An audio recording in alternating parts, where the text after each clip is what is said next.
Welcome to The Explainer. Today, we're going to crack open an ancient scripture. But here's the twist. We're not reading it as a philosophical text. We're going to treat it like a user manual, a seriously high-tech guide to the operating system of the universe itself. All right, so let's just jump right into the big question. Could an ancient text, the Avatamsaka Sutra, actually be a high-tech manual for reality? For this explainer, we're throwing the traditional interpretations out the window and looking at this thing through a completely different lens. Because what if this text isn't just about philosophy? What if it's describing the literal source code of the universe?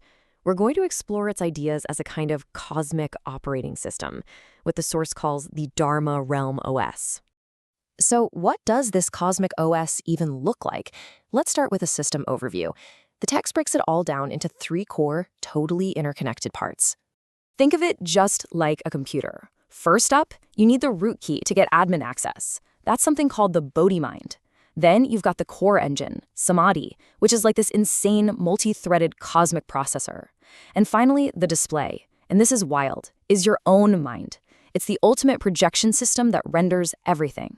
And the crucial part is, these aren't separate things. It's all one seamless, integrated system.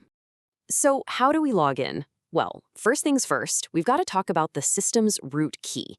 Because, just like any secure system, you can't run the good stuff without getting root access.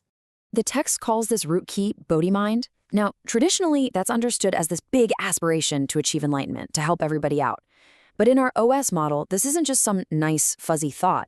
It's the absolute, non-negotiable first step to even getting the system to boot up. And this is where the perspective shift gets really cool.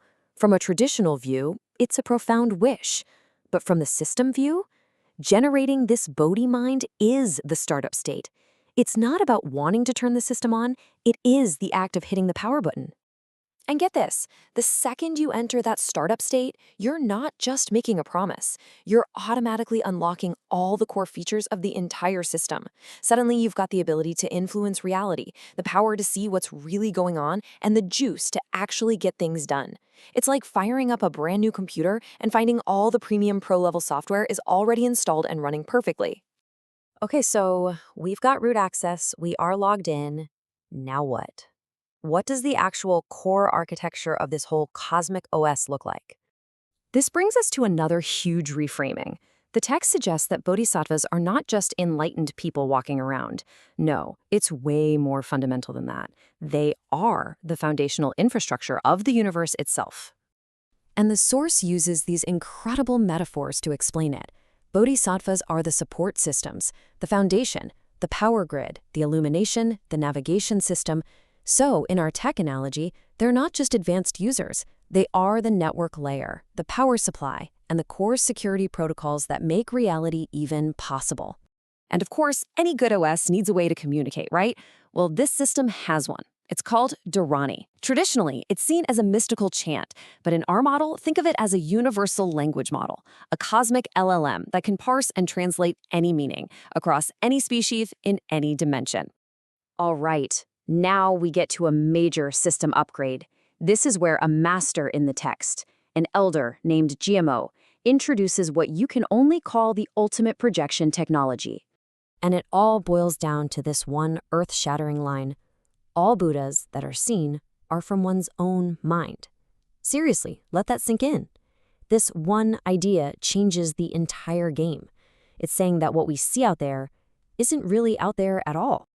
So let's translate that.